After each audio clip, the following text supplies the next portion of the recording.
আসসালামু আলাইকুম। Hello everyone, কেমন আছো সবাই? আশা করি আল্লাহর রহমতে সবাই ভালো আছো।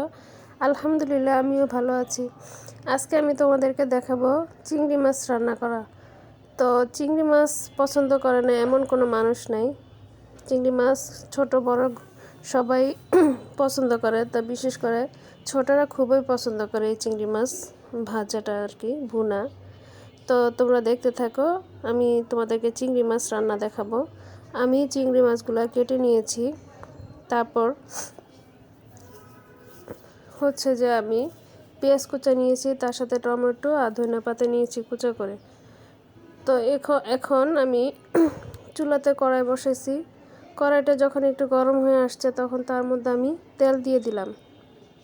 এখন চিংড়ি মাছের মধ্যে আমি হাফ চামচ পরিমাণে লবণ দিয়েছি। হাফ চামচ পরিমাণে আমি হলুদের গুঁড়া দিয়ে একটু মেখে নেব। তো মেখে নেওয়ার পরে আমি চুলাতে যে কড়াই বসেছি, ওই কড়াইতে যখন তেল দিয়েছি, তেলটা যখন একটু গরম হয়ে আসছিল তখন এর মধ্যে আমি হাফ চামচ পরিমাণে হলুদ গুঁড়া দিয়ে দিব। এখন দেখো, আমি চুলাতে এখন একটু হলুদ গুঁড়া দিব কড়াইতে। এই হলুদের গুঁড়াটা দেওয়ার কারণ হচ্ছে, আমি যখন চিংড়ি মাছটা দিব তখন হলুদটা তেলের মধ্যে একটু নাড়াচাড়া করলে কালারটা আসে চিংড়ি মাছের মধ্যে খুব সুন্দর করে আর কি। তো মাছটা যখন আমি ভাজবো সুন্দর একটা কালার আসবে চিংড়ি মাছটা ভাজলে। তেলের মধ্যে যখন আমি হলুদটা দিব, তো দেখো এই যে আমার মাছের কালারটা কেমন হয়ে আসছে। মাশাআল্লাহ, অনেক সুন্দর একটা কালার হয়েছে।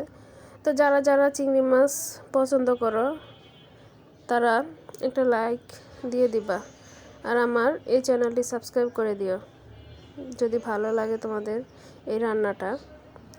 তো দেখতে থাকো আমি রান্নাটা কিভাবে কমপ্লিট করি। তো আমি চিংড়ি মাছটা এখন ভেজে তুলে নিব বাটিতে। এখন এর মধ্যে আমি পেঁয়াজ কুচা আর টমেটো কুচাটা দিয়ে দিব। তো কেউ যদি টমেটো না থাকে তাহলে পেঁয়াজ কুচা দিয়েও ভুনা করতে পারে, কোনো সমস্যা না। চিংড়ি মাছটা অনেকে অনেকভাবে খায়। তো চিংড়ি মাছটা আসলে সবারই তো এত পছন্দ। তো কেউ চিংড়ি মাছ শাক দিয়ে রান্না করে, কেউ চিংড়ি মাছ নারকেল দিয়েও রান্না করতে পারে, বিভিন্ন ধরনের সবজি দিয়েও রান্না করতে পারে। তো এখন হচ্ছে আমি পেঁয়াজ কুচা আর টমেটো কুচা দিয়ে দিলাম কড়াইতে। এখন নাড়াচাড়া করে নিব একটু। নাড়াচাড়া করে নেওয়ার পরে হচ্ছে যে যখন আমার পেঁয়াজটা আর টমেটোটা হয়ে আসবে তখন এর মধ্যে আমি হাফ চামচ পরিমাণে আমি আদা রসুন বাটা দিয়ে দিব, আর হাফ চামচ পরিমাণে আমি এখন লবণ দিব, আর হাফ চামচ পরিমাণে আমি হলুদ গুঁড়া দিয়ে দিব, আর 1.5 চামচ পরিমাণে আমি একটু মরিচের গুঁড়া দিব। মরিচের গুঁড়াটা একটু বেশি দেওয়ার কারণ হচ্ছে যাতে একটু ঝাল ঝাল হয় আর চিংড়ি মাছটা কালার দেখতে একটু সুন্দর হয়, এই জন্য। তো এখন কষানোর জন্য আমি একটু পানি দিয়ে দিব যাতে আদা রসুনের গন্ধটা না থাকে। তো দেখো, আমি মশলাগুলো সম্পূর্ণ কষাইতেছি। কষানো হয়ে গেছে আমার এই মশলাগুলো।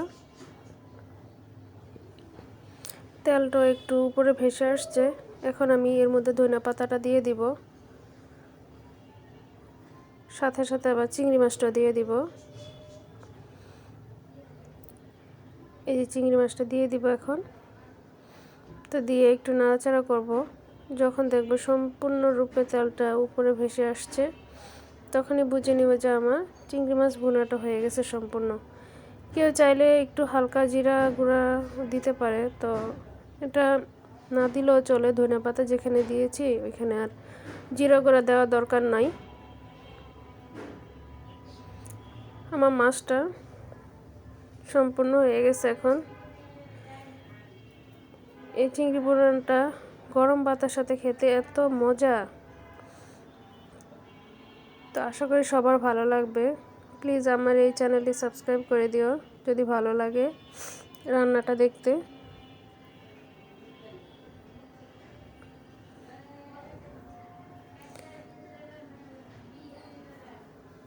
দেখো মাশাআল্লাহ কত সুন্দর হয়েছে কালার। আল্লাহ হাফেজ।